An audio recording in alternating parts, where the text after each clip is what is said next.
Bueno, está con nosotros la candidata a concejal por Patria Grande, que lleva como candidato a intendente Leandro Amoretti. Nos referimos a María Clara Costananza. María Clara, o María o Clara, ¿cómo te dicen? ¿O María Clara? Clara. Clara. Bueno, quiere decir que tiene las cosas claras respecto a las próximas elecciones. Bueno, queda muy poco tiempo, Clara. Prácticamente, digamos, nada. ¿O hay tiempo para hacer algo más ahora? Siempre hay tiempo. Siempre hay tiempo, Siempre ¿no? se puede hacer algo más, sí. Sobre todo nosotros, que contamos con muy pocos recursos, así que nuestra campaña fue muy militante, muy de hablar con la gente, muy a pulmón, muy artesanal, claro, pero bastante efectiva también, porque nosotros también como forma de hacer política priorizamos el diálogo, el encuentro y las formas más personales de compartir la política. Así que las elecciones son una buena excusa para profundizar todo ese trabajo. Pero bueno, con mucha ansiedad y terminando ya desde esta semana nos dedicamos a hacer todo, repartir las boletas. Cuesta mucho llegar a todos lados, lo hacemos nosotros mismos, nosotros solos, así que en estos últimos días estamos reforzando eso, principalmente que aquella persona que nos quiera votar pueda llevar su voto armado, porque votar a Patria Grande implica cortar boleta. Explícale a la gente cómo tiene que cortar boleta, porque muchos son reticentes a eso, porque tienen miedo de demorar mucho tiempo en el cuarto oscuro, porque no sabe si la van a cortar bien, porque no llevaron una tijera o algo como para poder cortarlo. Entonces, aquel que puede haber decidido a cortar boleta, de repente llega al cuarto oscuro y dice, no. Y sí, porque, bueno, pasa mucho y sobre todo en una elección presidencial y con una boleta que es muy larga. O sea, es una gran boleta. O sea, las pasó porque había más de 40 boletas. Si en vez de doblarla, las enrollás, parece un rollo de papel higiénico. Sí, es terrible. Pero lo cierto es que para votar a Patria Grande lo que hay que hacer es cortar los últimos 2 cuerpos. Nosotros nos presentamos a la categoría de senadores por la ciudad y a la categoría de intendente y concejales que comparten la misma boleta, que es el último cuerpo. Así que es muy simple el corte, porque no es un corte en el medio, que uno tiene que esforzarse un poco más, pero sí hay que tener cuidado de no confundir las categorías o de no dejar algún cuerpo de la otra boleta también que puede impugnar el voto. Eso es lo principal, no impugnar uno mismo el voto. Si alguien quiere cortar boleta, tiene que cortar y deshacerse de los últimos dos cuerpos, paginitas, claro, que serían, ¿no? Donde está la línea de puntos. La boleta tiene 7 recuadros, uno por cada categoría. Para votar a Patria Grande hay que quitar los últimos 2 recuadros de la boleta que elegimos a presidente o a provincia y agregarlos de Patria Grande. Clara, ¿están conformes con la campaña que hicieron? La verdad que sí, porque nosotros somos una fuerza que, a pesar de que hace más de 10 años que tenemos trabajo en la ciudad de La Plata, es nuestra segunda presentación electoral y entonces es todo experiencia. La verdad que es todo ganar experiencia. Sí. Nuestra primera presentación fue en el 2013 con una boleta más cortita que la de ahora. Y nos fue muy bien, porque también creo que pudimos expresar algo de ese vacío político que existía en la ciudad, se pudo canalizar a través de nuestra lista. Y en este año hicimos una campaña que fue para nosotros un doble desafío, porque además de instalar en la ciudad y de tratar de seguir ganando en conocimiento y de poder llegar a cada vez una mayor extensión en el territorio, también nos pusimos el desafío de construir nuestra personería electoral en la provincia de Buenos Aires.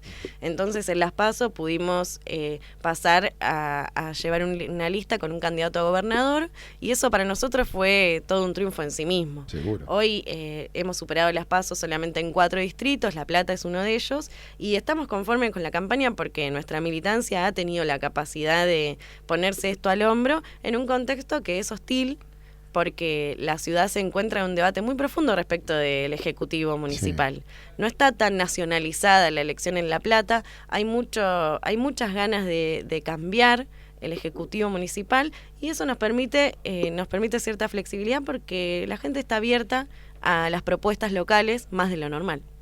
Clara, es cierto, y cada uno gana sabiendo cuáles son las aspiraciones, cuál es el potencial que tiene, y en base a lo que consigue, para algunos puede ser poco, pero para otros puede ser mucho, y me parece que ese avance gradual pero firme es lo que les permite a ustedes estar convencidos de que lo que están haciendo está bien. Sí, además nosotros estamos recibiendo mucho acompañamiento, y no solamente en los lugares donde ya teníamos trabajo. Entonces eso nos genera mucha expectativa. Hay una posibilidad concreta de que todo ese crecimiento se exprese con mi ingreso al Consejo Deliberante, pero también hay una posibilidad de que eso no sea así. En ese caso todo será ganado, porque como te decía, nosotros estamos construyendo una experiencia que es nueva y que se propone discutir en los espacios institucionales también desde otro lugar, y que ese otro lugar significa incorporar el protagonismo popular, un mayor protagonismo popular en los espacios de gobierno de la ciudad, y eso se va construyendo en simultáneo a las presentaciones electorales. Hablabas de la elección anterior en el 2013. ¿Comenzaste allí a militar o ya venías de otros años? No, yo en lo que hoy se llama Patria Grande, estoy militando ya hace, 9 o 10 años. No soy muy buena con las cuentas, pero siempre estuve militando en la universidad. También hice unos años estuve militando en un grupo que nosotros tenemos, que es de trabajo en unidades carcelarias. Y después pasé los últimos años en la presidencia de la Federación Universitaria de La Plata, que ahí fue principalmente donde me formé más, me fui formando, y hoy me toca ocupar este lugar. Seguramente muy joven, entonces te dedicaste a la política. ¿Por qué? Y sí, cuando me vine a vivir acá en La Plata, yo soy de Necochea. De Necochea. Soy de la ciudad de Necochea, y cuando me vine a vivir allá a la ciudad empecé a militar. ¿Y en Necochea hacías algo también? Más esporádico en el colegio, pero bueno, en ese momento no había tampoco tantas posibilidades de organización como hay hoy. En los últimos 10 años la dinámica política de la juventud cambió bastante. Sí, la inserción de la juventud dentro de la política. Por ejemplo, hoy es ley la creación de centros de estudiantes en los colegios. En ese momento no lo era y era muy difícil dar ese debate. Pero sí, la verdad es que siempre me gustó la política, siempre me interesó, siempre me gusta mucho construir colectivamente y ganas de hacer cosas. ¿Siempre mantuviste una coherencia respecto a tu inclinación política, o comenzaste en un partido, después fuiste encontrando, buscando, cambiando, que para muchos es crecer? En otros casos, lo que hemos visto acá me parece que tiene que ver con otra cuestión, más un dislate que una manera de pensar y de demostrar que uno crece.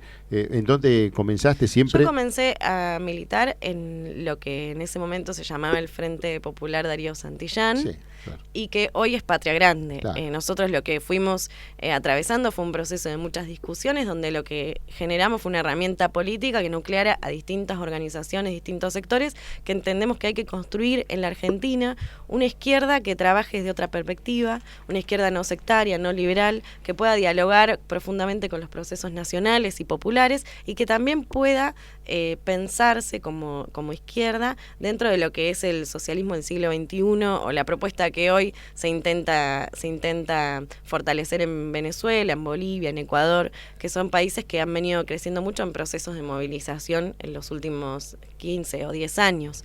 Nosotros trabajamos con esa perspectiva y yo nunca me moví mucho de ahí, claro, pero también teniendo en claro que es una vocación la de construir esta nueva izquierda. En Argentina la izquierda le ha costado históricamente dialogar con los movimientos populares, históricamente ser una propuesta de masas. Nosotros que creemos que es posible construir una izquierda que pueda interpelar masivamente al pueblo argentino. ¿Y por qué pensás que no ha sido más abarcativa la izquierda en la Argentina?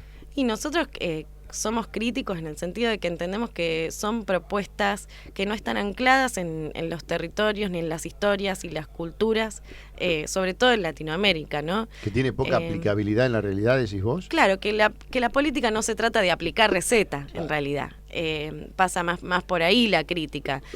Nosotros tomamos las herramientas del marxismo que nos sirven para interpretar esta realidad, que es la realidad latinoamericana, sí, y a partir de ahí construir una izquierda, como decía, una izquierda propia, que pueda generar su propia doctrina, su propia teoría también. A propósito de eso, desde el gobierno nacional siempre hicieron hincapié en que Venezuela era el ejemplo a seguir con Chávez. Vemos cómo está Venezuela ahora.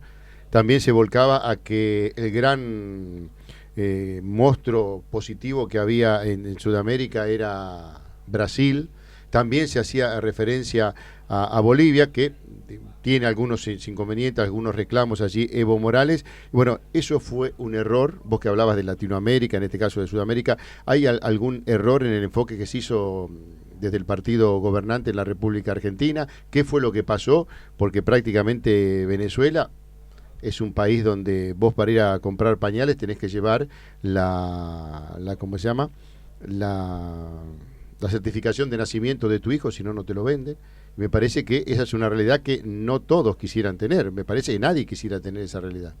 No, nosotros creemos que, por un lado, la primera pregunta, sí, la que tiene que ver con la visión en la Argentina que se construye sobre Venezuela, nosotros creemos que la diferencia principalmente entre lo que pasa en Venezuela y el proceso en la Argentina tiene que ver con que en Venezuela hay un planteo muy claro que es de transformación radical de la sociedad, en el sentido de que no hay una aspiración a construir un capitalismo que funcione mejor, sino que hay una aspiración a que el capitalismo deje de ser el sistema que rige la vida social, humana y económica de los pueblos. Eso es una diferencia trascendental con lo que plantea el kirchnerismo. El proyecto del kirchnerismo no tiene que ver con eso, tiene que ver justamente con el capitalismo serio, con fortalecer un modelo que para nosotros no compartimos como modelo.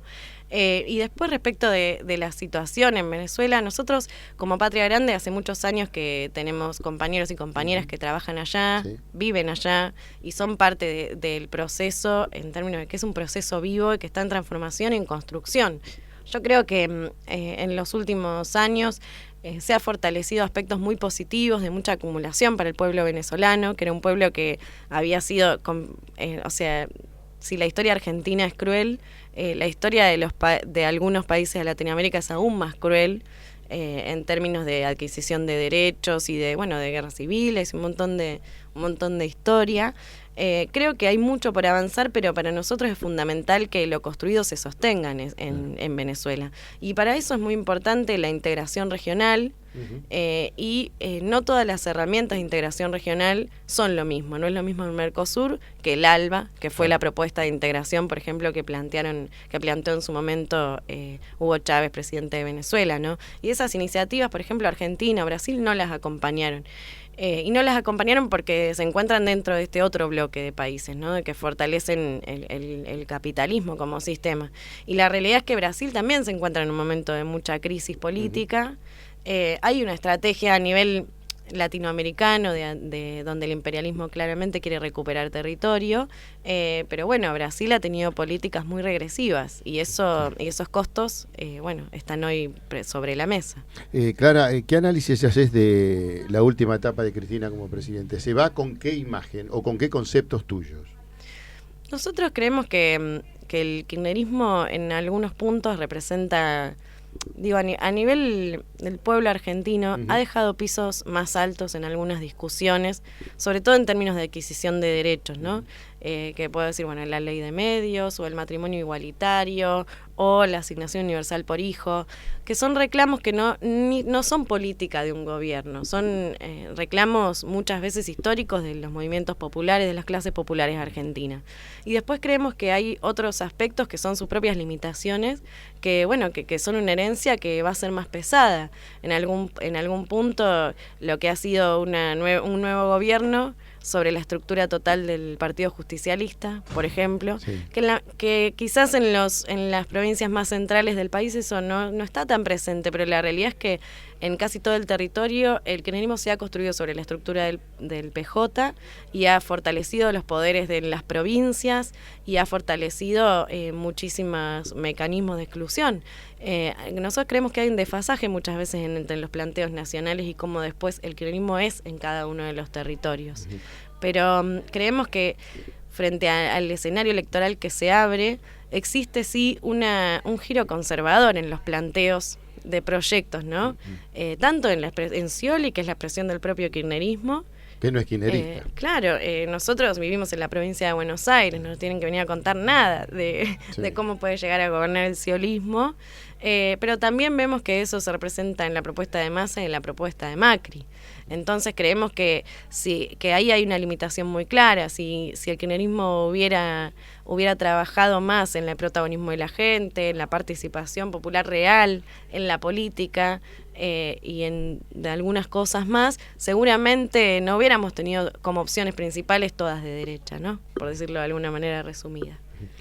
Clara, a propósito de lo que hacías referencia recién respecto al presente del kirchnerismo, desde la oposición, ¿le permiten también tener más fuerza de lo que se pensaba iba a tener en este momento el kirchnerismo? Digo, la oposición no ha armado un bloque tan sólido como para elevarle a la gente una propuesta mucho más concreta en lo que tiene que ver en las posibilidades de la suma de votos para pelear con Scioli.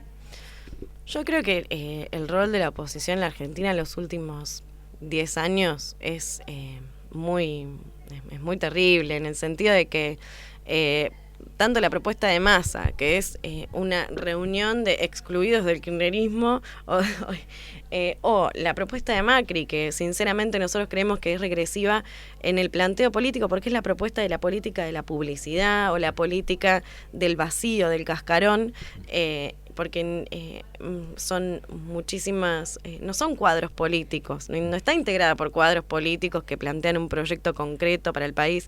Sinceramente son un gran equipo de publicidad, pero que además son dueños de los negocios más importantes de la Argentina, y nosotros sabemos que si ganan las empresas no puede ganar al mismo tiempo la gente, ¿no? Es sobre la gente. Entonces es preocupante porque hay una especie de reubicación de los mismos actores políticos, de la misma política de los últimos 20 años en la Argentina.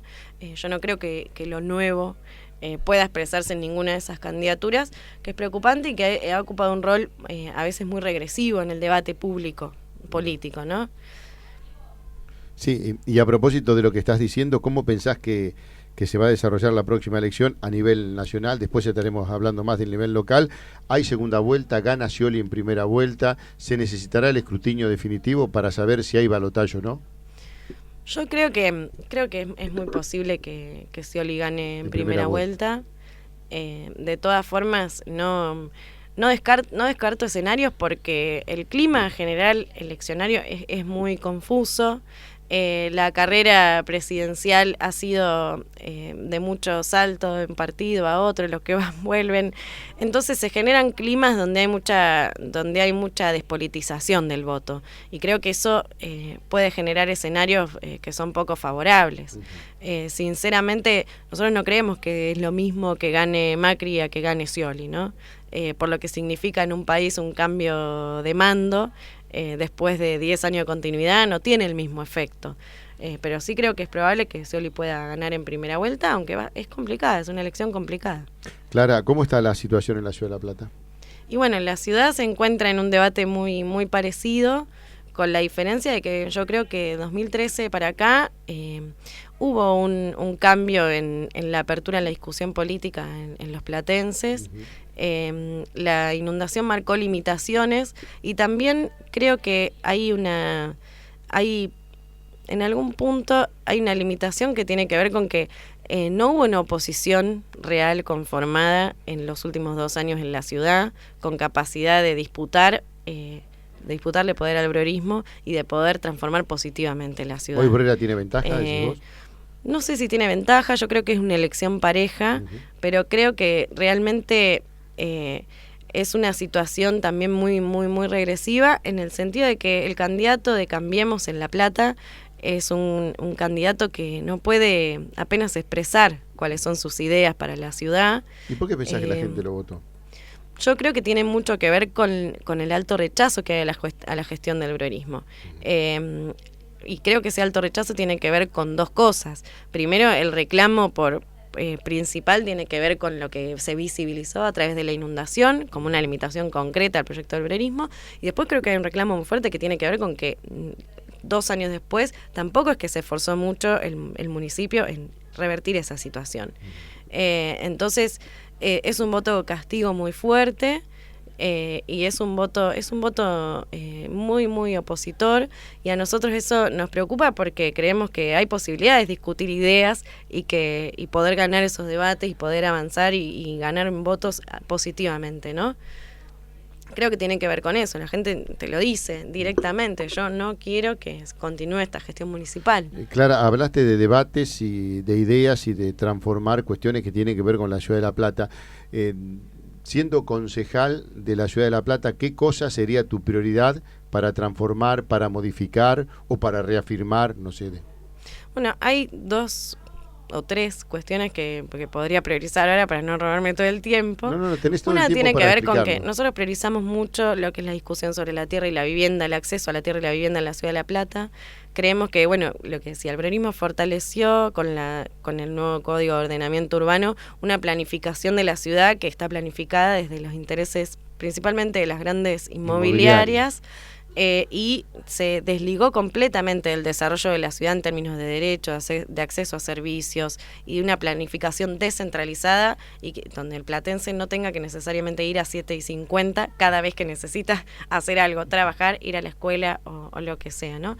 Descentralizar la administración pública. Exactamente, eso es una necesidad concreta, la de descentralizar la administración pública, y está vinculada a esta falta de planificación y de desarrollo de la ciudad con perspectiva de derechos, digamos. La primer medida que creemos que debe discutir el Consejo Deliberante tiene que ver con la derogación de ese Código de Ordenamiento Urbano y la discusión de uno nuevo, pero no uno nuevo como marco legal, sino de un proyecto a largo plazo de construcción de una ciudad que tiene más de 25.000 familias viviendo en asentamientos o villas de emergencia, que tiene una barbaridad de viviendas construidas sobre terrenos que no están titularizados, bueno. Otro de los temas que tienen que ver también con eso es la necesidad de rediscutir el sistema de transporte desde la integralidad y de Mirá otra que hace vez tiempo, años y años que se está discutiendo el sistema de transporte, que se ha y modificado, se ha cambiado, pero yo digo, el que tiene que hacerlo no sabe, es ineficaz, se equivoca, es negligente, porque siempre hay un reclamo respecto al sistema de transporte, más allá que haya sido modificado 3 o 4 veces. No, porque es que el reclamo es muy válido porque es mala calidad. El transporte público en La Plata es de mala calidad. Ya que se caen muchos micros nuevos y todo eso por la calle. Claro, pero el problema es que está estructurado alrededor de la rentabilidad para la empresa. Entonces ahí hay un problema que es clave porque se despliegan recorridos que tienen que ver con la rentabilidad y no con la necesidad. Y en ese sentido la primera medida que hay que plantear es una necesaria municipalización del transporte público. Porque no pueden definir los recorridos que necesitan los platenses la empresa que recauda. Le tiene que definir el municipio en cualquiera de sus estructuras. Y después hay cuestiones que, bueno, la conectividad, por ejemplo, de los barrios entre sí o de las delegaciones. Para cualquier cosa tenés que venir hasta la Plaza San Martín y volver a salir en otro colectivo. El valor del boleto no tiene relación con la calidad. Bueno, ahí hay una batería de propuestas que tienen que ver con la discusión del sistema de transporte, pero insisto, anclado en el otro debate, en la planificación integral de la ciudad, ¿no? Porque también la realidad es que en una ciudad donde vos para poder acceder a la tierra, para poder pagar la tierra, te tenés que ir a vivir lejísimos, pero no tenés servicios y no tenés transporte público, bueno, es imposible. Eso te iba a preguntar, el tema de la periferia, ¿cómo la urbanizás, cómo la incorporás al casco urbano, teniendo en cuenta las dificultades que hay para establecer los servicios esenciales, ¿no? Como agua, gas y todo ese tipo de cuestiones? Claro, y la pregunta anterior a eso es si hay que integrar o si hay que construir una ciudad que realmente pueda contener sin centralizar todo en el casco urbano que está profundamente colapsado. Porque, yo digo, integrar dándole en la periferia todos los servicios, no que la gente de la periferia venga a La Plata, urbanizar lo que es la periferia, ¿no? Es que a eso me refiero. Porque ahí tiene que ver el crecimiento de la ciudad también. Y claro, porque y hay si no que nos amontonás en el centro. Además, todos los asentamientos se van construyendo alrededor del casco porque si no tiene sentido práctico para la vida de ninguna familia construirse un hogar donde no puede acceder a nada. La realidad es que hay que pensar esto, la diagramación de la ciudad, el traslado de las redes de servicios públicos, hay que pensar también en la reubicación de familias que viven o que han podido construir sus casas sobre tierras que son inundables o que son preferentemente productivas y no así para la vivienda. Y para hacer eso el municipio tiene que invertir y para invertir tiene que desplegar otras herramientas para poder recaudar. Y ahí es importante lo que tiene que ver con la recaudación, el impuesto a las viviendas ociosas, que son las que se construyen especialmente para especular, para aumentar el valor del suelo. Si todos los buildings que están sobre Plaza Paso pagaran el impuesto a la vivienda ociosa, seguramente la recaudación del municipio para proyectar el resto de la ciudad sería mucho mayor. Y después hay otra cuestión que no aparece en la agenda electoral, pero que para nosotros es importante que sí lo haga, que aparezca, que tiene que ver con la situación en términos de violencia de género que existe en la Ciudad de La Plata. La Ciudad de La Plata cuenta con un índice que es terrible, que es el de que es la ciudad de la provincia de Buenos Aires con mayor cantidad de femicidios. Esa es la realidad de la Ciudad de La Plata. Es la ciudad de la provincia de Buenos Aires donde mueren más mujeres por ser mujeres. Para poner un ejemplo, desde el 3 de junio, que fue la movilización del Ni Una Menos, hasta acá, hubo 47 muertas en la Argentina, asesinadas en la Argentina, 4 de ellas fueron en la Ciudad de La Plata, ¿no? Y ahí nosotros creemos que el municipio tiene que realmente tomarlo como una prioridad, que el Consejo Deliberante tiene que, en primer medida, votar la emergencia en términos de violencia de género. Sí, pero ahí la ley no acompaña o no se comportan bien las decisiones de los jueces donde realmente fallan, como error claramente, al dictaminar a través de su fallo qué hacer ante una denuncia de violencia de género, la justicia o tiene de abuso o de otras cuestiones que sabemos que se están dando, después o quedan libres o no purgan toda la condena y salen y vuelven a cometer el mismo delito, más allá que peritos y todos le dicen pero es una que realidad no les dé la libertad que el municipio de La Plata, por ejemplo, la única política que tenía, que era la del refugio para las mujeres víctimas de violencia, lo cerró. Claro, lo cerró y además persiguió a las trabajadoras que lo habían sostenido hasta el final, ejerciendo en el propio municipio ¿Y eso por qué? Una violencia. Yo creo que es una cuestión de prioridades políticas. Nunca fue una prioridad eso para el municipio. Pero eso le sumaría votos, ¿no? Ese comportamiento de inclusión, entre comillas, social de aquellas mujeres que necesitan de un cobijo, necesitan una protección o de alguien que las ampare. Bueno, pero prefieren tenerlo con otra política, porque hay otras que dan votos y dinero también. Yo lo que creo es que el municipio realmente tiene que ponerse a tono con la legislación nacional.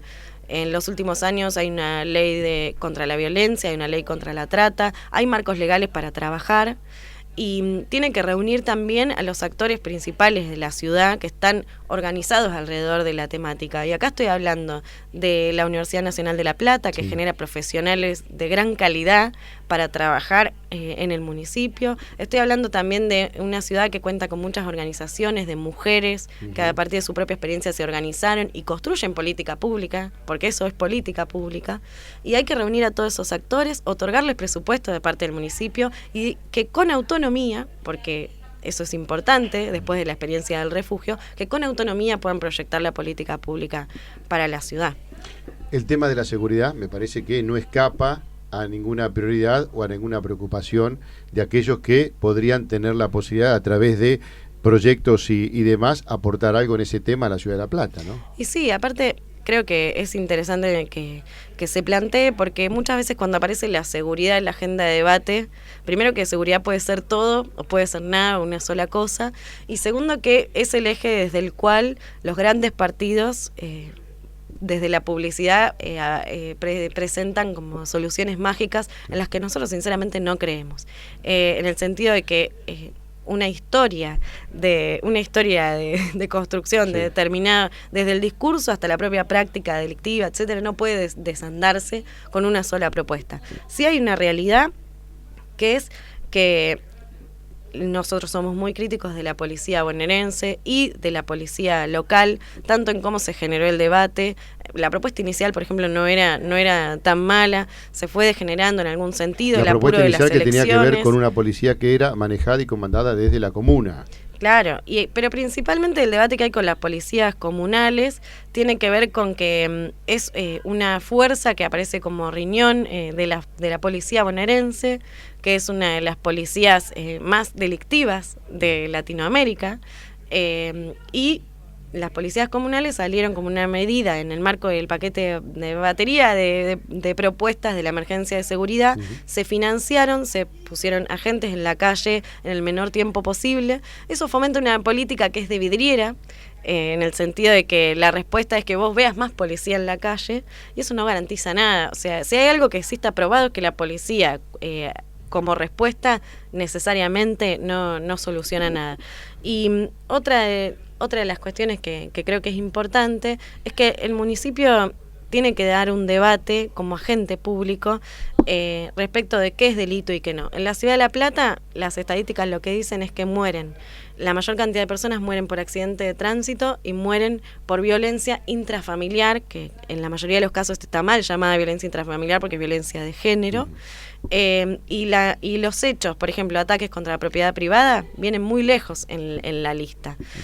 Creo que es importante generar una política pública que deje de asociar la pobreza a la delincuencia como asociación natural, que ponga en discusión el acceso a derechos, al trabajo, que genere políticas de empleo. En La Plata vos no tenés ningún lugar donde ir a formarte en oficios que dependa del municipio, por ejemplo. Y por otro lado, creo que el municipio sí le tiene que exigir a la provincia una mayor política en la persecución de los delitos complejos. La policía orquesta el delito complejo, lo lleva adelante en los territorios y en general la política es la que lo gesta intelectualmente, ¿no? Entonces creo que el municipio sí tiene que hacer ese reclamo a la provincia de una mayor política en la persecución principalmente de los delitos vinculados al narcotráfico y la trata de mujeres, que son los que hoy gobiernan la lista de delitos, ¿no?, en la Argentina. Clara, ¿por qué no lograron un acuerdo con el Frente de Izquierda? Bueno, nosotros le planteamos al Frente de Izquierda... Porque hubiese fortalecido a los dos, ¿no? Sí, pero principalmente hubiera fortalecido una propuesta de oposición en la ciudad, que es lo que se necesita saliendo del interés propio, ¿no? Nosotros hace un año aproximadamente le hicimos al Frente de Izquierda la propuesta y también a otras organizaciones más pequeñas, quizás en la ciudad, de conformar un frente que nuclea las distintas expresiones del campo popular que somos, con nuestras diferencias, pero que se proponga construir una oposición al obrerismo desde algunas coincidencias que necesariamente tenemos desde dónde leemos la política y desde dónde gestamos soluciones, ¿no? El Frente de Izquierda yo creo que es una propuesta que ha logrado establecer cierto perfil en la Argentina, eso es innegable. Hoy son entendidos como la izquierda, pero creo que tiene una limitación muy grande, que es la de justamente no estar dispuesto a dividir su referencia o a incorporar otras fuerzas que tienen su peso propio muchas veces en pos de intereses que van más allá de su partido. Yo lo escuchaba y que ellos decían que se habían abierto a la incorporación de todos aquellos que de alguna manera tuviesen cierta relación con la izquierda en la República Argentina, bueno, en este caso en la Ciudad de La Plata, y que era un frente muy, pero muy amplio, ¿no? Creo que solamente un sector, había estado un candidato acá que no había estado dentro del Frente de Izquierda, vos sabés que no recuerdo cuál es, bueno, después nos vamos a acordar, que él había querido incorporarse y le habían dicho que no. Daniel de Santis debe ser. No era, ya me voy a acordar quién era. Sí, uno de Barrio, no me acuerdo quién era. Bueno, ya se me va a venir a la memoria y me va a ayudar Marcos. El problema es que cómo se entiende a la amplitud, ¿no? Porque Santi está con, ¿cómo se llama? Que juega en Estudiantes de La Plata. Con Presa, con Alejandro Presa. Claro, sí, bueno, el tema es cómo se entiende a la amplitud, ¿qué es abrir? Porque para nosotros abrir es abrirnos al debate, a construir una propuesta que sea superadora de la de ellos y de la nuestra, ¿no? Para el Frente de Izquierda, abrir significa que uno se incorpore al Frente de Izquierda. Claro. Y eso significa sintetizar identidad, sintetizar un perfil de trabajo, que nosotros creemos que no es necesario hacer eso para poder construir algo que sea superador. Por eso esa es la crítica principal que les hacemos y bueno, principalmente no construimos ese frente electoral porque ellos no estuvieron de acuerdo. Clara, tenemos que estar cerrando, ya se viene súper lógico, tenés 30 segundos para hablar de la gente. Vos decías que todavía hay tiempo para hacer cosas. Bueno, no es mucho, 30 segundos, un minuto, pero lo podés aprovechar. Bueno, principalmente nosotros somos una fuerza que viene trabajando hace muchos años, que pudo generar una propuesta propia de gobierno, pero que no es propia, sino que está construida a partir del trabajo y de la organización popular en la ciudad. Creemos además que tenemos vocación de gobernar esta ciudad y de poder ir creciendo, y principalmente estas elecciones nos encuentran con una oportunidad real y concreta de ingresar al Consejo Deliberante, y para nosotros es crucial para la política en la ciudad incorporar nuevos actores al debate y que además tengan propuestas que sean diferentes de quienes hoy discuten y gestan la política, ¿no? Así que las invitamos a que puedan acompañar la boleta de Patria Grande, eligiendo en la provincia o en el país aquella opción que consideren mejor, pero eligiendo en la ciudad una propuesta que se propone profundas transformaciones. Bueno, Clara, te queremos agradecer esta participación, este tiempo, estos minutos, y bueno, ojalá todo se desarrolle de la manera más normal posible, que cada uno pueda expresar sus ideas a través del voto y que esto después sea respetado. Y sí. Así será. Muchas gracias. Gracias, Clara. Clara Condenanza estuvo aquí con nosotros, es candidata a concejal por el partido Patria Grande, que lleva a Leandro Amoretti como candidato a intendente.